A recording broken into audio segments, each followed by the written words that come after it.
देहरादून में ऐसा क्या बदला है कि वहाँ सुबह, दिन और रात तीनों पहर हत्याएं होने लगी हैं? क्या शराब और देहरादून में बढ़ते अपराध के बीच कोई संबंध है? कौन है जो राज्य के आधे से ज़्यादा बार, पब और क्लब देहरादून में चला रहे हैं? आज के वीडियो में शराब और अपराध के इस कनेक्शन पर तो बात करेंगे ही, साथ में जानेंगे कौसानी के सरकारी स्कूल में भूत का मंदिर बनाने के लिए बच्चों से पैसे मांगे जाने वाली खबर का पूरा सच, समझेंगे हरीश रावत के मौन के मायने और जानेंगे आखिर बिजली के दाम कम होने की खबर के पीछे क्या क्या छुपाया जा रहा है। वीडियो के आखिर में पिथौरागढ़ हवाई पट्टी की उस गुत्थी को समझने की कोशिश करेंगे जहां स्वागत में पिछले 30 सालों से न जाने कितनी बार छलिया नाच चुके हैं। नमस्कार, मेरा नाम है गिरीश और वीकली खबरबात के आज के एपिसोड में समझते हैं जन सरोकारों से जुड़ी हफ्ते भर की खबरबात। 2014 से पहले राष्ट्रीय मीडिया में उत्तराखंड का नाम तब आता था जब राज्य में कोई बड़ी आपदा घटी हो या कोई बड़ी दुर्घटना घट गई हो। 2014 के बाद आपदा और दुर्घटना के सिवाय उत्तराखंड का नाम राष्ट्रीय मीडिया में प्रधानमंत्री नरेंद्र मोदी की उत्तराखंड यात्राओं के समय भी आने लगा। लेकिन पिछले कुछ सालों से राष्ट्रीय मीडिया में उत्तराखंड का नाम दंगे और क्राइम की वजह से भी आने लगा है। असला मुंह में ठूसे बंद कमरे में नेताओं का वीडियो अब सड़क पर तमंचा लहराता हुआ इसी दौर में बदला है। इन कुछ सालों में भी अगर आप पिछले कुछ महीनों को लेंगे तो देहरादून के क्राइम की वजह से उत्तराखंड का नाम राष्ट्रीय मीडिया में खूब उछाला गया है। इस साल अब तक सुबह, दिन, रात तीनों पहर देहरादून में हत्याएं हो चुकी हैं। देहरादून पुलिस को हर घटना के बाद आप सोशल मीडिया पर हार्ड म्यूजिक के साथ रील डालकर अपनी जिम्मेदारियों का निर्वाह करते हुए देख ही सकते हैं। देहरादून पुलिस की इतनी मुस्तैदी के बावजूद हो रहे इन अपराधों को आप बारीकी से देखेंगे तो आपके मन में भी एक सवाल जरूर उठेगा कि आखिर जिस देहरादून में कभी लोग शांति के लिए बसते थे, वहाँ ऐसा क्या बदल गया है कि वहाँ आज मॉर्निंग वॉक पर गया हुआ व्यक्ति सुरक्षित नहीं लौट पा रहा है। अगर आप इस क्राइम के पैटर्न को देखेंगे तो आपको दो चीज़ें जरूर दिखेंगी। पहली, ये कौन लोग हैं जो क्राइम कर रहे हैं। दूसरा, क्राइम की इन घटनाओं में शराब का क्या रोल है। आप ज़्यादा डिटेल में न भी जाएं तो आपको बड़ा साफ साफ दिखेगा कि इन अपराधों में अधिकांशतः ऐसे लोग शामिल हैं जो राज्य के मूल निवासी नहीं हैं। ब्रिगेडियर जोशी की हत्या हो या दिव्यांशु हत्याकांड या हिस्ट्री शीटर विक्रम शर्मा की हत्या हो, सभी में अपराधी बाहर से आए हुए हैं। इन घटनाओं को देखकर ये कहने में कोई गुरेज नहीं किया जाना चाहिए कि बाहर से आए इन लोगों में न तो कानून का कोई डर दिखता है और न उत्तराखंड पुलिस के लिए किसी तरह का सम्मान ही नजर आता है। अब इन अपराधों के पीछे के दूसरे पहलू यानी शराब की बात करते हैं। शराब ही एक ऐसा नशा है जिसे आप उत्तराखंड में सरकार की परमिशन पर बेच सकते हैं। बाकी नशे की आड़ में राज्य की क्या स्थिति होगी, आप इससे समझिए कि इस साल यानी साल 2026 के पहले 3 महीनों में नैनीताल पुलिस ने करीब 973 ग्राम स्मैक पकड़ी है, जो पिछले पूरे साल में पकड़ी गई स्मैक से ज़्यादा है। इसके अलावा पिछले 15 महीनों में नैनीताल पुलिस ने 36 किलो चरस बरामद की है। खैर, फिलहाल बात करते हैं शराब और देहरादून की। क्या आप जानते हैं राज्य बनते समय जिस देहरादून में उंगली में गिनती के बार हुआ करते थे, उसी देहरादून शहर में आज करीब 225 बार, क्लब और पब चल रहे हैं। पूरे राज्य के बार, क्लब और पब का लगभग 50% केवल देहरादून शहर में है। ये तो वो संख्या है जहां लोग लाइसेंस लेकर शराब परोस सकते हैं। इसके अलावा अवैध शराब बेचने वालों को पुलिस अलग पकड़ती ही है।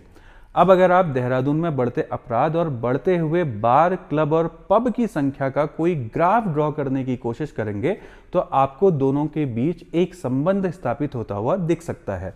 इस पर जब आप देहरादून में बार, क्लब और पब के मालिकों की सूची बनाएंगे तो आपको पूरी पिक्चर साफ साफ दिख जाएगी, जो बताएगी कि आखिर देहरादून में क्या बदला है। पर हमारी सरकार को इससे कुछ लेना देना नहीं है।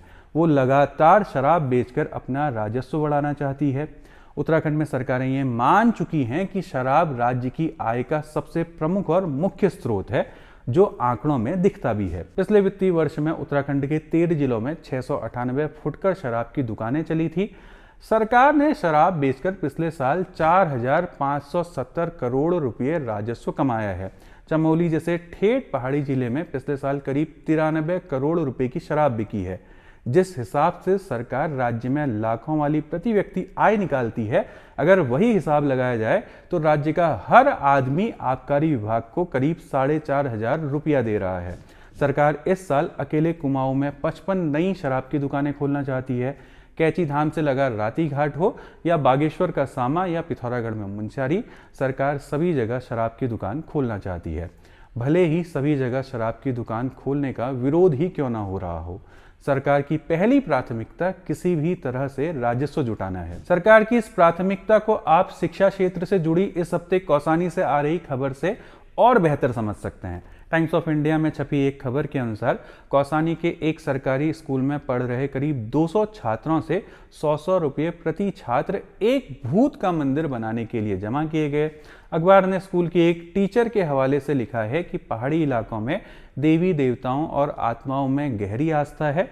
मंदिर को भय कम करने के एक तरीके के रूप में देखा जाना चाहिए। अभिभावक शिक्षक संघ के अध्यक्ष चंदन सिंह भंडारी ने कहा कि उन्होंने इस ढांचे को बनाने का फैसला इसलिए किया क्योंकि छात्र अक्सर बीमार पड़ रहे थे। फिलहाल मामले की जांच चल रही है। मामले की जांच का जिम्मा गरुड़ के ब्लॉक शिक्षा अधिकारी को सौंपा गया है। इधर पिथौरागढ़ जिले में 215 इंटर कॉलेज और हाई स्कूल है, लेकिन केवल एक स्कूल ऐसा है जिसमें प्रधानाचार्य हैं।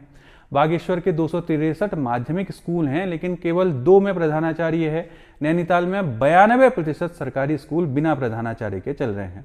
उत्तराखंड का शिक्षा विभाग इस बात की खुशी मना रहा है कि 1.5 दशक में पहली बार ऐसा हुआ है कि राज्य के स्कूलों में सत्र के पहले दिन किताबें बंटी। अब भले 80 लाख किताबों की जरूरत पर 35 लाख यानी आधे से भी कम किताबें बंटी, लेकिन खुशी पूरे शिक्षा विभाग में है। खुशी की एक और खबर इस हफ्ते उत्तराखंड की जनता को सुनाई जा रही है। चारों ओर प्रचार किया जा रहा है कि 20 साल में पहली बार सरकार ने बिजली का बिल नहीं बढ़ाया है। सरकार आज पीठ थपथपा रही है, लेकिन असलियत ये है कि यूपीसीएल ने इस साल भी 17.40 की भारी बढ़ोतरी का प्रस्ताव रखा था। विपक्ष हमलावर था, सरकार को चुनाव में नुकसान का डर सताया और कदम पीछे खींच लिए। पिछले 10 सालों का रिकॉर्ड देखिए, हर साल हम पर 2% से 9% तक की बढ़ोतरी की गई है। भारतीय जनता पार्टी जनता की नब्ज जानने वाली पार्टी है, इसलिए विपक्ष इसे मुद्दा बनाए उससे पहले ही भाजपा ने मुद्दा खत्म कर दिया। लेकिन बिजली के बिल का एक और गणित है। अक्सर जनता को ये बताया जाता है कि उत्तराखंड में हिमाचल से सस्ती बिजली है, लेकिन इस बात को छुपा दिया जाता है कि उत्तराखंड में उत्तर प्रदेश से महंगी बिजली है। पर उत्तराखंड में आज के रेट से कम में बिजली मिलना क्या संभव है? तो जवाब है बिल्कुल संभव है, वो भी बिना सब्सिडी दिए। वैसे जनता से ये बात भी उत्तराखंड सरकार छुपा जाती है कि उत्तराखंड में बिजली पर मिलने वाली सब्सिडी हिमाचल और उत्तर प्रदेश दोनों से बहुत कम है। हाँ, तो उस बात पर आते हैं कि उत्तराखंड सरकार बिना सब्सिडी के कैसे जनता को आज के दाम से कम दाम पर बिजली दे सकती है। दरअसल केंद्र की मनाही के बावजूद उत्तराखंड में वाटर टैक्स, वाटर सेस जनता से लिया जाता है। इसके अलावा कैग की रिपोर्ट कहती है कि पिछले 3 सालों में बिजली चोरी और लाइन लॉस के कारण राज्य को 3,612 करोड़ रुपए का भारी नुकसान हुआ है, जो सरकार जनता से ही लेती है। अगर राज्य सरकार इन दोनों को कम कर दे तो संभवतः जनता को आज के रेट से 2 रुपये प्रति यूनिट सस्ती बिजली मिले। अब मुद्दे उठाने को तो मजबूत विपक्ष चाहिए, और उत्तराखंड की मुख्य विपक्षी पार्टी कांग्रेस के हाल किसी से नहीं छुपे हैं। उत्तराखंड की राजनीति में इन दिनों कांग्रेस खूब चर्चा में है। कांग्रेस की चर्चा मजबूत विपक्ष की तरह सत्ता पक्ष से भिड़ने की वजह से नहीं है, बल्कि आपस में भिड़ने की वजह से है। आपने अक्सर सुना होगा, जब एक पार्टी के नेता दूसरी पार्टी में शामिल होते हैं तो दूसरी पार्टी मजबूत होती है, लेकिन उत्तराखंड कांग्रेस में इसका उलट हुआ है। उत्तराखंड कांग्रेस में इस हफ्ते भाजपा पृष्ठभूमि के 6 नेता कांग्रेस में शामिल हुए, जिससे कांग्रेस के भीतर दिख रही दरारें अब खुलकर सामने आ रही हैं। हरीश रावत के मौन ने उत्तराखंड कांग्रेस के 2 धड़ों पर लाइट डालने का काम किया है। इसे भले ही हरीश रावत बनाम अन्य के रूप में देखा जा रहा है, लेकिन लड़ाई युवा नेतृत्व बनाम बुजुर्ग नेतृत्व की है। दिल्ली से कांग्रेस हाईकमान बड़े साफ तौर पर युवा कांग्रेस नेतृत्व को उत्तराखंड की कमान सौंप चुका है, लेकिन हरीश रावत ने भी अपने 15 दिन के राजनीतिक मौन से साफ दिखा दिया है कि पार्टी उन्हें दूध में से मक्खी की तरह निकालने की गलती न करे। हरीश रावत के समर्थन में आए बयान साफ दिखाते हैं कि पार्टी के भीतर की ये फूट एक बार फिर भाजपा को विधानसभा चुनाव थाली में सजाकर देने की तैयारी है। वैसे यहाँ हरीश रावत को अपने राजनीति के साथ ही भगत सिंह कोश्यारी से बहुत कुछ सीखने की जरूरत है। सबसे पहला तो ये कि कैसे खुद को गैर राजनीतिक घोषित कर बैक सीट से ड्राइव किया जाता है। खैर, आखिर में बात करते हैं पिथौरागढ़ में 30 सालों से हवाई जहाज के स्वागत में हो रहे छलिया नृत्य की। इस हफ्ते एक बार फिर पिथौरागढ़ नैनीसैनी में हवाई जहाज का स्वागत हुआ। इस बार दावा है कि 42 सीटर हवाई जहाज अब रेगुलर सेवा देगा। अब ये कितना रेगुलर होगा ये तो समय बताएगा, क्योंकि 30 सालों से हवाई कनेक्टिविटी का सपना देखने वाली पिथौरागढ़ की जनता तक ने इस बारे में शिकायत करना ही छोड़ दिया है। अखबार में 10 सालों से स्वागत की खबर हाफ पेज न्यूज से सिंगल कॉलम पर सिमट चुकी है।